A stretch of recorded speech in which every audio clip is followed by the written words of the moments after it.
আজকের এই ভিডিওতে আমরা আলোচনা করব এই স্টেমিটিড এমডি সম্পর্কে। অনেক সময় আমরা এমন পরিস্থিতির মুখে পড়ি যখন বমি বমি ভাব, মাথা ঘোরা বা বারবার বমি হওয়া একেবারে অসহ্য হয়ে ওঠে। খাবারের বিষক্রিয়া, ভাইরাল ইনফেকশন, গাড়িতে বমি, মাইগ্রেন বা কিছু স্নায়বিক সমস্যার কারণে এই উপসর্গগুলি দেখা দিতে পারে। এমন অবস্থায় ডাক্তাররা অনেক সময় যে ওষুধটি দ্রুত আরাম পেতে দেন সেটি হলো স্টেমিটিল এমডি, যার প্রধান উপাদান হলো প্রোক্লোরপেরাজিন 5 mg। স্টেমিটিল এমডি একটি মাউথ ডিসলভিং ট্যাবলেট, অর্থাৎ এটি মুখে রাখলেই ধীরে ধীরে গলে যায় এবং দ্রুত শরীরে শোষিত হয়। এটি তৈরি করেছে অ্যাবট হেলথকেয়ার প্রাইভেট লিমিটেড। এটি মূলত একটি অ্যান্টি এমেটিক ওষুধ, যার কাজ হলো বমি বন্ধ করা, বমি বমি ভাব কমানো এবং মাথা ঘোরা নিয়ন্ত্রণ করা। এবার আসি কোন কোন সমস্যায় স্টেমিটিল এমডি ব্যবহার করা। প্রথমত, যখন খুব বেশি বমি বমি হচ্ছে এবং থামছে না, বিশেষত ভাইরাল ফিভার, পেটের ইনফেকশন বা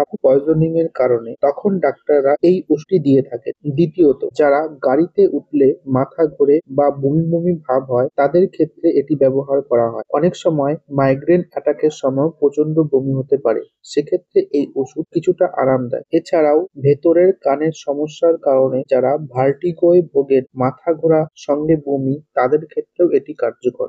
এটি কিভাবে কাজ করে জানেন? আমাদের মস্তিষ্কে একটি অংশ রয়েছে কেমোরিসেপ্টর ট্রিগার জোন বা সিটিজেড। এই অংশে বমির সংকেত তৈরি হয়। স্টেমিটিল এমডি এই সিটিজেড কে ব্লক করে দেয়, ফলে বমির সিগন্যাল মস্তিষ্কে পাঠানো বন্ধ হয়ে যায় এবং এর সেডেটিভ ইফেক্টও রয়েছে, যা মাথা ঘোরা কমাতে সাহায্য করে। যেহেতু এটি মুখে গলে যায়, তাই সাধারণ ট্যাবলেটের তুলনায় এটি দ্রুত কাজ করতে শুরু করে। ডোজ বা কিভাবে খাবেন, এটি অবশ্যই ডাক্তারের পরামর্শ অনুযায়ী নেওয়া উচিত। সাধারণত বড়দের ক্ষেত্রে দিনে 1 থেকে 2 বার 5 মিলিগ্রাম নেওয়া হয়, কিন্তু মনে রাখবেন এই ট্যাবলেট চিবানো যাবে না, গিলে ফেলা যাবে না, শুধু জিভের উপরে রেখে গলে যেতে দিতে হবে। শিশুর ক্ষেত্রে ডাক্তারের অনুমতি ছাড়া কখনোই ব্যবহার করা যাবে না। এবার আসি এই ট্যাবলেটটির পার্শ্ব প্রতিক্রিয়া সম্পর্কে। এটি একটি কার্যকর ওষুধ হলেও ভুলভাবে ব্যবহার করলে বেশ কিছু সমস্যা দেখা দিতে পারে। সাধারণ পার্শ্ব প্রতিক্রিয়ার মধ্যে রয়েছে মুখ শুকিয়ে যাওয়া, কোষ্ঠকাঠিন্য,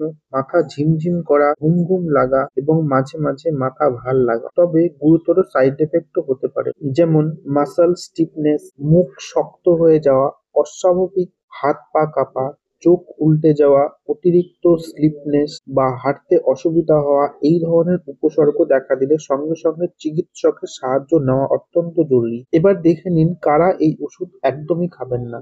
যারা পার্কিনসন রোগে ভুগছেন, খিঁচুনি রোগী, লিভারের সমস্যা বা হার্টের গুরুতর সমস্যা রয়েছে, এদের ক্ষেত্রে এই ওষুধ ব্যবহার করার আগে অবশ্যই ডাক্তারের পরামর্শ নিতে হবে। গর্ভবতী বা স্তন্যদানকারী মায়েদের ক্ষেত্রে শুধুমাত্র ডাক্তারের অনুমতিতেই এটি ব্যবহার করা উচিত। এছাড়া যারা অ্যালকোহল খান তাদের জন্য নিরাপদ নয়।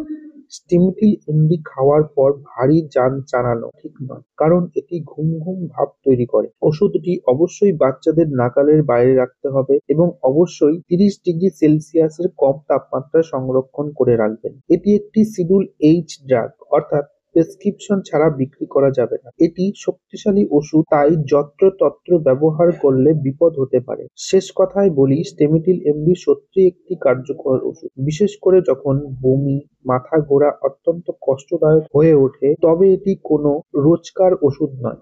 সঠিক রোগ নির্ণয় ও চিকিৎসকের পরামর্শ ছাড়া কখনো ব্যবহার করা উচিত নয়। আপনার কোনো অ্যালার্জি বা স্নায়ুর সমস্যা বা লিভার বা হার্টের রোগ থাকলে অবশ্যই ডাক্তারকে জানাবেন। এই ভিডিওটি শুধুমাত্র শিক্ষামূলক উদ্দেশ্যে তৈরি। ওষুধ ব্যবহার করার আগে অবশ্যই ডাক্তারের পরামর্শ নিন।